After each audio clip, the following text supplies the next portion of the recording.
So the 5 major triggers are food, environmental allergies, those can be indoor and outdoor, infectious disease, stress, and environmental toxins. I'm going to go over each of those separately. And I'm going to give you a case for each one of them so that you have that example of what I'm talking about. So when we talk about food, foods can be inflaming or they can decrease your inflammation. So what we want to do is we want to look at the foods that are triggering inflammation. And there are lots of different ways that we can categorize this. The way that I'm going to simplify it for this purpose is I'm going to show you the 11 foods that cause 90% of our food allergies and our food sensitivities. For the purposes of looking at the ones that are triggering inflammation, long-standing inflammation, these are what we're talking about. It's dairy, soy, wheat, which we consider gluten, corn, eggs, peanuts, tree nuts, fish, shellfish, and then citrus and sesame. And citrus and sesame are definitely lower on the totem pole, but they can absolutely cause issues. For right now, those are the main categories that we are talking about. And it doesn't mean that all of these foods are unhealthy by any means, because some of these foods can be a really good part of your diet. These are just the main allergenic foods. And if any of you have read, there's a book called The Autoimmune Protocol, and a lot of the different books talking about whether it's thyroid disease or multiple sclerosis. These are often the foods that they will have you do an elimination diet with. And then you often will bring them back one at a time to see which ones really trigger your symptoms. I do it a little bit differently in kids, but these are the main foods that we are looking at. With environmental allergies, I just like people to understand outdoor versus indoor. With outdoor allergies, we're talking about trees, grasses, weeds, and molds. And those are things that typically we don't develop allergies to until we're about 2 years of age. So it takes a couple of seasons of being exposed to things before we develop allergies. So that's why with kids 2 and under, we typically don't do outdoor allergy testing. Now, the indoor allergy testing, we definitely do because they can develop those earlier on because they're exposed to them all the time. If you think about it, the things that we're exposed to in our homes are indoor allergens. The indoors are cats, dogs, cockroaches, dust mites, and mold. And oh my gosh, if anybody has allergies, just looking at this picture probably is making your nose run. The area looks dusty and you have the cute, sweet animals there, but their dander is all over the place. As you can see, molds can be indoor and outdoor, and molds can be a little tricky because not all molds show up on allergy testing. So that's something that you have to be mindful of. Now I'm going to go through a case to exemplify what I'm talking about. So this was one of my little patients. This isn't actually his picture, but ironically, he looked somewhat like that when I first met him. So he was about 5 years old when I first met him, maybe 4. And they came in, mom was switching pediatricians. She knew I did integrative medicine. And he'd been getting recurrent wheezing, and he'd had a sinus infection, but he wasn't going on antibiotics a whole lot. He just had a chronic runny nose, these recurrent wheezing episodes where they were having to use albuterol. They had used oral steroids once, which is that oral prednisolone, and he just went cuckoo. He had behaviorally, it made him really wild. So she knew that she couldn't use that again with him. So that was why she sought me out. And he was also one of those kids that he was sitting on the exam table and had his mouth kind of gaping open. He was drooling and he was a mouth breather. And he sounded like Darth Vader. So he was like this.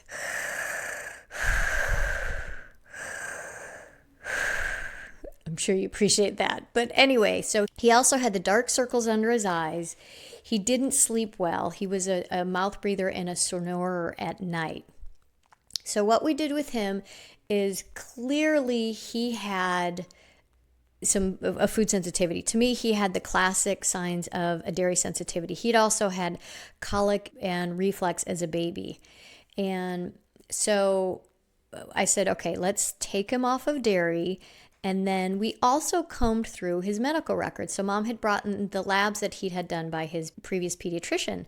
So we looked through his labs, and I said, he's got a really high dust mite sensitivity. So his number for dust mites was greater than 100.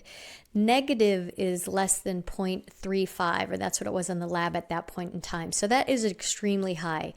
So combed through also his history. And this is why I had you fill out those forms in such detail, because he was sleeping on a mattress that had been his uncle's from college, which is totally something my parents would have had us doing when we were kids. However, that mattress would be filled with dust mites. I read one statistic that said 2 years after you own a pillow, half of its weight is dust mites. And I read another stat, and this one I can't prove that this is true, but that every 7 years a mattress doubles in weight due to dust mites. I don't know if that's true. I do know, however, that dust mites accumulate very rapidly. And if you have a really old mattress, even if you have a dust mite cover on it now, if it had been sitting for a long period of time, I probably would get rid of it if it's over 10 or 11 years old. So what we did with this little fella is we threw out his mattress, we got rid of dairy, we cleaned up his gut, we did the rest of the integrative process and the steps, and really within 2 weeks he came back and was a new fella. And since I'm no longer at that practice, that was when I was doing primary care, I reached out to the mom last year when I was writing my book, and just to check in, see how he's doing. And she said he's doing so great, and maybe once a year for a day they use his albuterol, but otherwise they don't have to use it. And I love this example because it was simply about identifying his triggers of inflammation. So for him, it was food and it was an indoor allergen. And then just being a sleuth and being careful to look at what was in his environment. But he also, when you go through his personal history and his family history, which is also why that family history is so important, his dad had asthma as a child, and that, given his medical history, the dad's and the son's alike, that put this little boy at an increased risk for asthma later on in life. However, we were able to defy the laws of physics because we shifted what we did with him and decreased his systemic inflammation. And again, this is just my picture of milk and the bed, because those were his big triggers, dairy and dust mites. And the dust mites were in the mattress. So to look at it, I am a visual person, and I like to see things so that they make sense all in one visual picture. And so this is how I look at it when I'm thinking about kids. Literally, my brain goes through this. Okay, the foods. I zip down the foods. What is he sensitive to, or what could he be allergic to? And then I zip down the indoor and the outdoor allergens. So in his word, dairy and dust mites. So this is a nice little, you could even take a picture of this with your phone so that you can be cognizant of what are the major contributors that we have control over and we can do something with. Infectious disease. This is another major trigger. This can be viruses, this could be bacteria, it can be fungus. Fungus has many different names. Fungus can be called candida, it might be called yeast. Yeast in the mouth is called thrush. When we have it in the groin, we call it, I won't even say that, but we call it athlete's foot when it's on our feet. We get vaginal yeast infections, so we see them all over the body. We have bacteria, yeast, we have all of that in balance in our system. It's when it becomes out of balance, or when it's something, like the RSV virus or the rotavirus. Those things are going to cause a large amount of inflammation. The things that we want to look at are there underlying chronic infections that we need to deal with. So here's a great example. This was a big learning case for me. So this was a little boy, and that's his picture. He's the one on the right. The mom gave me this photo. Again, any photos that I have of patients, it's only because the parents want this information to be shared so that other people can learn from it. So he was a sweet young fella, and he was generally healthy, but he did have some allergy issues and some asthma issues. But at this point, he was getting recurrent tonsillitis. So tonsillitis just means inflammation of the tonsils, and they were strep negative. So we would run a rapid strep test, and then we would send it off for culture, and they would come back negative. But this fella was so sick that we were having to do strong antibiotics. He even gave him an injection of Rocephin, which is a very strong antibiotic. And after about 3 or 4 months of this, Mom called the office and said, "Can I just come in and talk to you? Because this isn't making any sense to me." So I said, "Absolutely." So she and I sat down and looked at the timeline. And what we realized is that the month prior to these beginning, he had gotten something called a pulpotomy. So that is like a little mini root canal. And what happened is with that root canal is they did what they needed to do, and sometimes they even inject formaldehyde into the area, and then he put a cap over it. So while we were in that visit, I called my friend who's a biologic dentist. That's a dentist who practices just like an integrative pediatrician, but he practices integrative dentistry. So I called him and told him what was going on, and said, "Could this have anything to do with these infections he's getting?" And he said, "Absolutely, send him over right away." And so they went in, he got them in that week. He pulled the tooth and the tonsillitis went away, the recurrent infections. So what had happened is the dentist also took some x-rays, is he'd had a little abscess in that tooth that we didn't know about. So he'd had an abscess that got capped. We didn't realize it. It would flare up. We would do the antibiotics. It would get it under control, and he'd be okay. So he would get sick for 2 weeks. Antibiotics would take care of it. He'd be better for 2 weeks, and then he'd be back in the office again.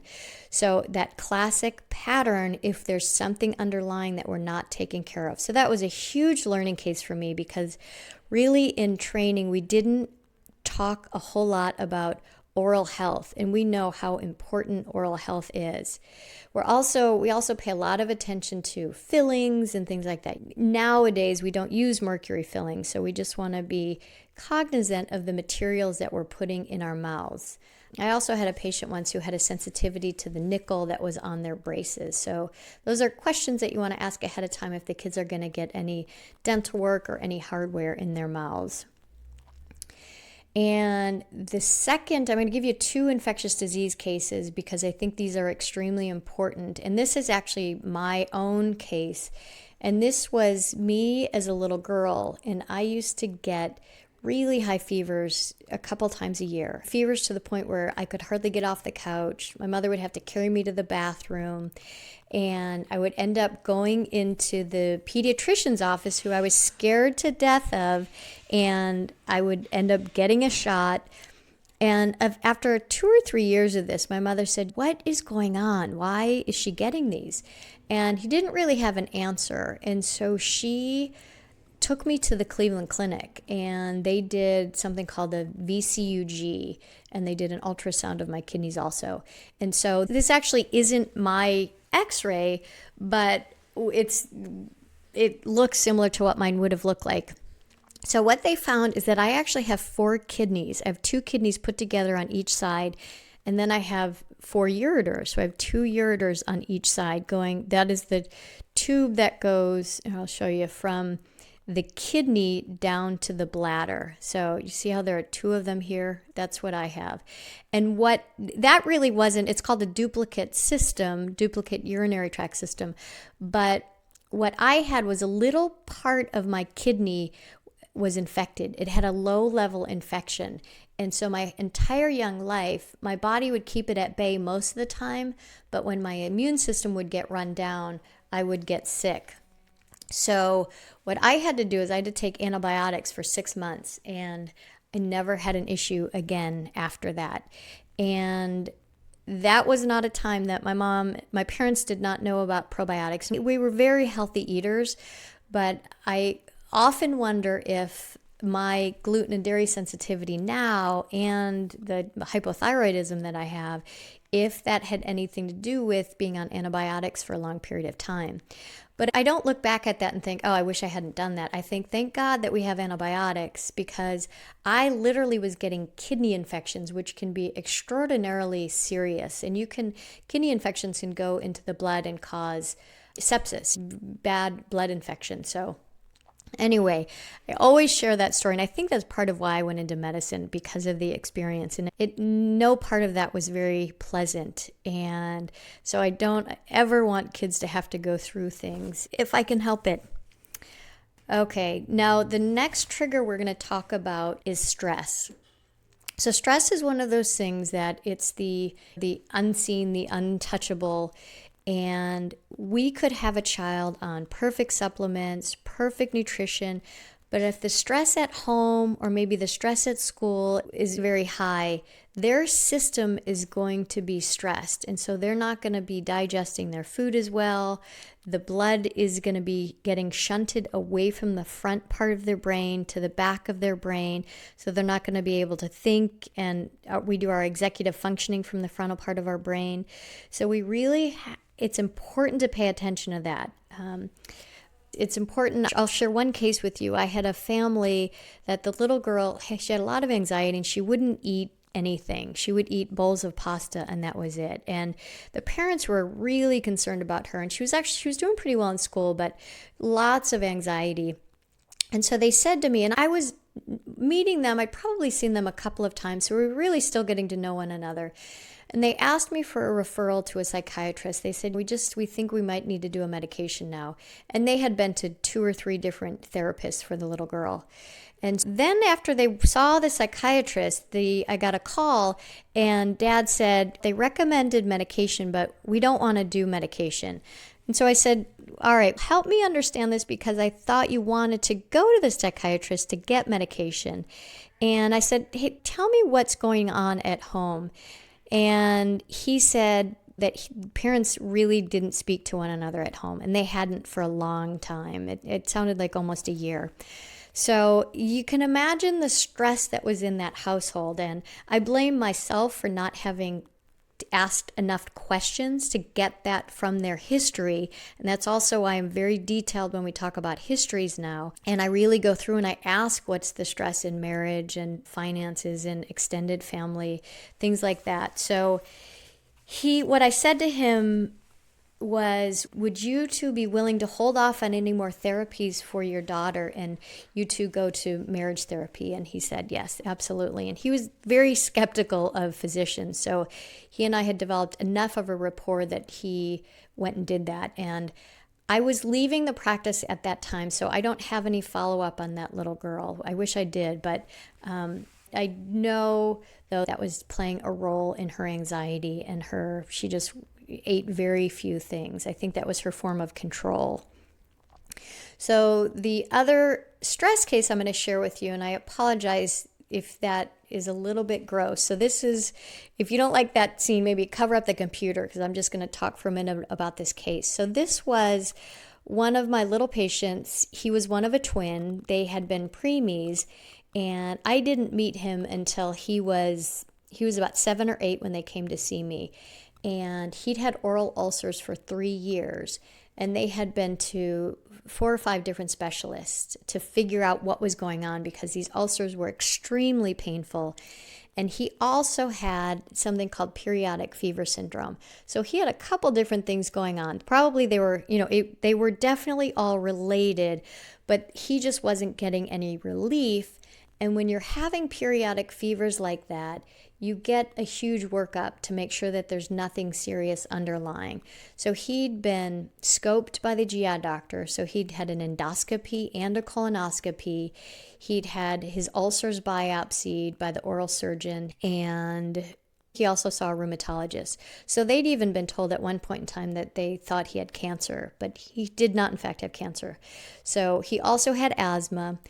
So when we were sitting in the first visit, I just listened very carefully because I even thought, oh my gosh, I don't think I could possibly have anything to offer this family.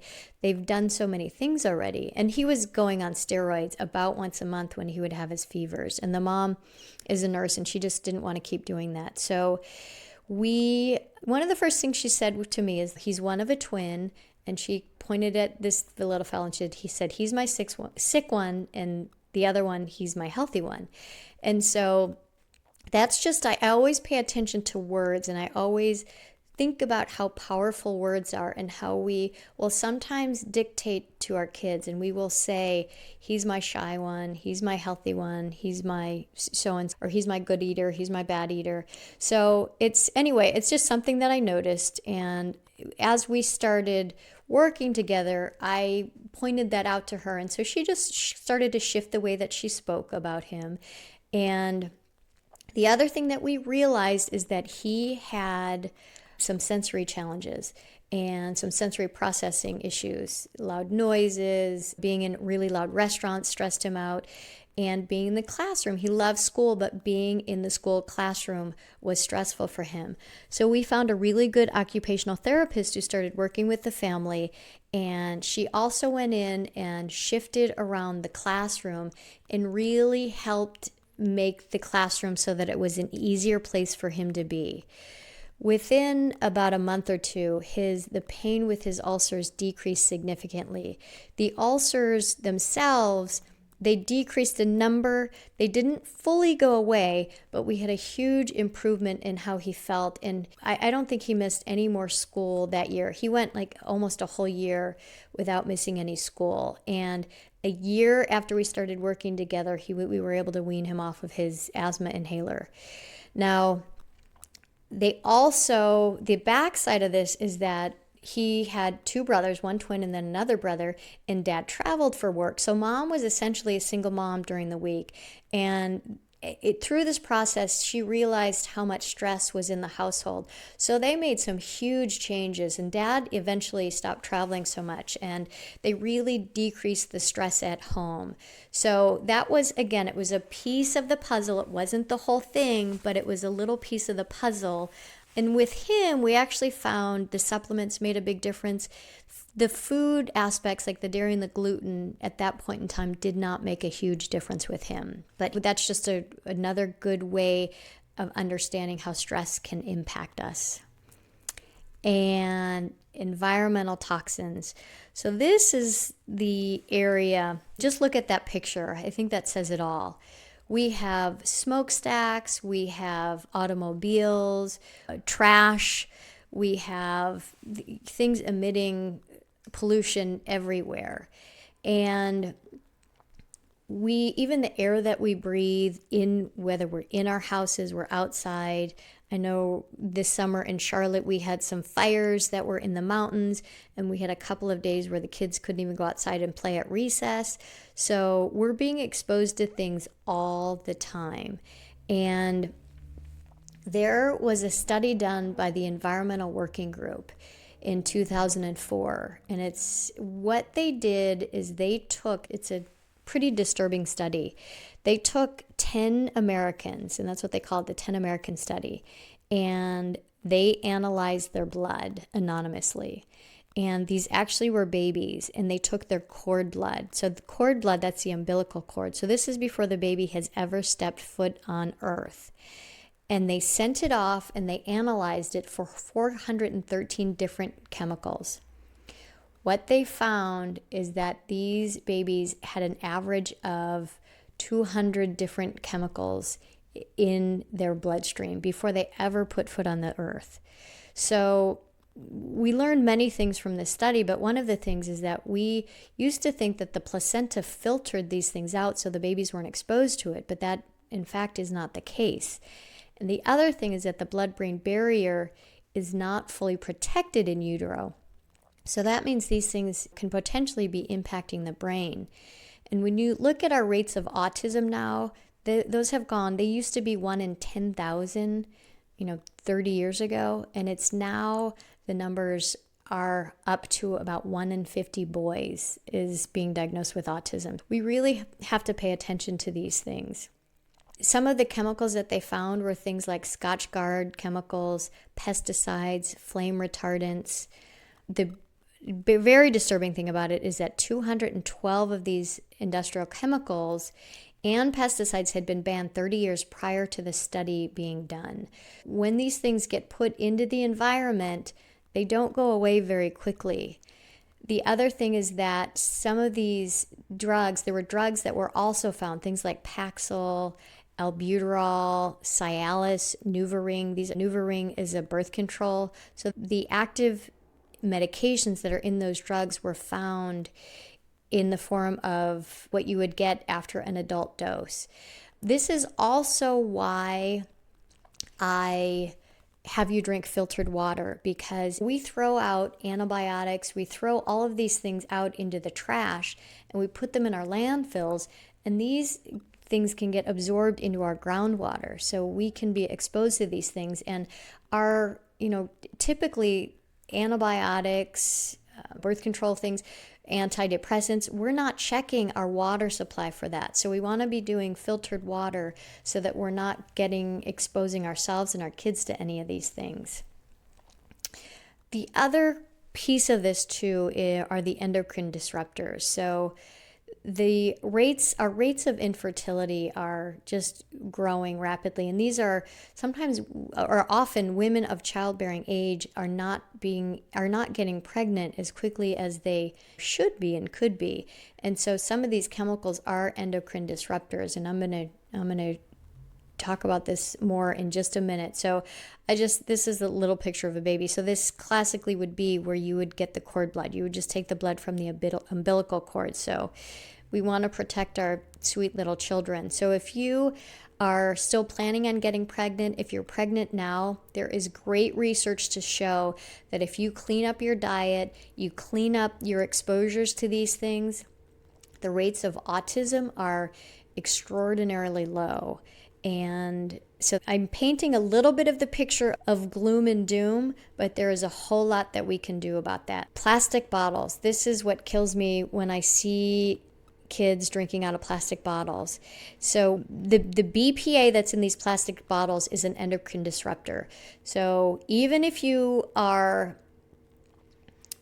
recycling these bottles, I encourage you to drink out of glass, stainless steel, get some of the more eco-friendly water bottles that we have now on the market. And in particular, we do not want to be drinking out of these if you've left the water bottle in the car, because that heat is going to allow the BPA to leach into the water. You don't want to put plastic in the microwave. You don't want to put it in the dishwasher. When you're heating up the plastics, that's where it's going to cause the big issues. And an endocrine disruptor just means that it interrupts our hormones, our testosterone, our estrogen. So we really don't want to be doing that. We're seeing kids who are developing earlier and earlier. We're seeing people and men who are developing breast tissue. All those things can be from endocrine disruptors. And then we look at foods. Are these food or are they pollutants? When you look at the artificial dyes and colors that are in things, even our medications, there's a reason amoxicillin is pink, right? So we want to be careful. I have patients who are so sensitive to artificial dyes and colors that sometimes if we need to do an antibiotic, we have to call the compounding pharmacy and have it made up so that it doesn't have any of the artificial dyes and colors. So I encourage you, if you are using a daily medication for the kids, I want you to look at it to be sure there are no artificial dyes and colors in it. And if you need to use Tylenol, ibuprofen, you definitely want to get the ones that are dye-free. Cleaning products, same boat. You look at all these are cleaning products, these are mouthwashes, all of the things. I want you to start to look in your bathrooms, look in your cupboards for cleaning products. apple cider vinegar and water cleans everything. Baking soda cleans the tub beautifully. Vinegar, you can also make up a spray bottle. You can use vinegar and water as your Windex.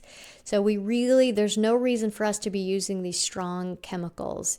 And because again, these go somewhere, even if they're not if they're in a bottle, eventually they're going to be out of the bottle, and that means they've either gone down our toilet or they've gone somewhere in our environment. A good example is a plant. So if you took any of those cleaning products, even a mouthwash, if you spilled mouthwash into the plant, probably the first thing you would do is you would say, oh my gosh, I need to clean that up, right? So this is a wilting plant, right? You would say, Sheila, you probably need to water that, right? So we want to make sure our kids are getting hydrated. Second thing we would say, are there enough nutrients in the soil? Do we need to change the soil? So maybe. So that would be another thing that we do. So just think in terms of our kids, and that's what we want to do. If we want to keep them with good, healthy soil, and we don't want to put those artificial dyes and colors and pollutants in their systems. So the beauty of all of this is that we know through the field of epigenetics then we can make huge strides and we can even reverse things. So this was some incredible research, and it was actually done right here in North Carolina. Some of it was done at Duke, and it's called the Goody Mouse experiment. And what they did is they took these mice and they bred them to be fat, yellow, and diabetic. And then what they did is they said, okay, we're going to feed the moms methylators. So methylators are essentially green leafy vegetables. They're actually things that have, from the chemical structure, it's a carbon with 3 hydrogen. And what those serve as is they help with our DNA, and they actually turn genes off.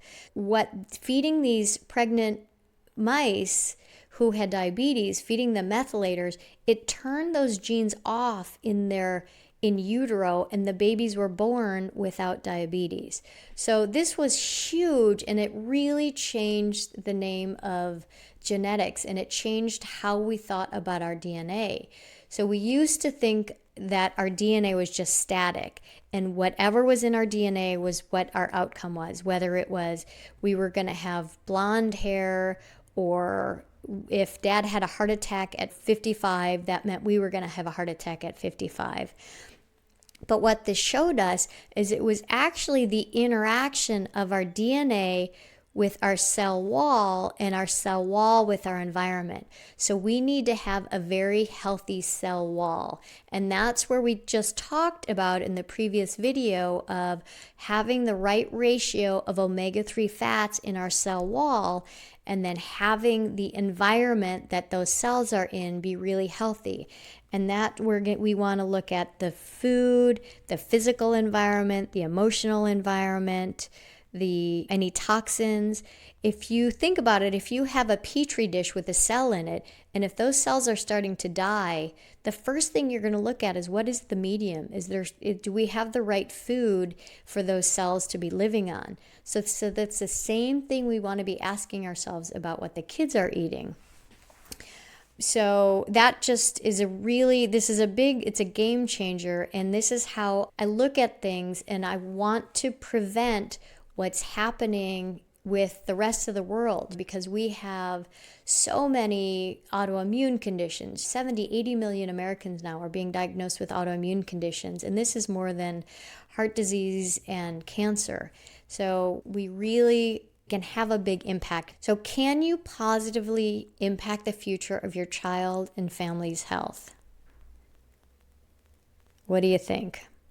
So I say absolutely yes. And we do this by doing exactly what we're doing together. Is we're going through the steps, we're identifying the areas of inflammation, we're discovering what those triggers are, and then we're using the integrative model to heal the underlying inflammation.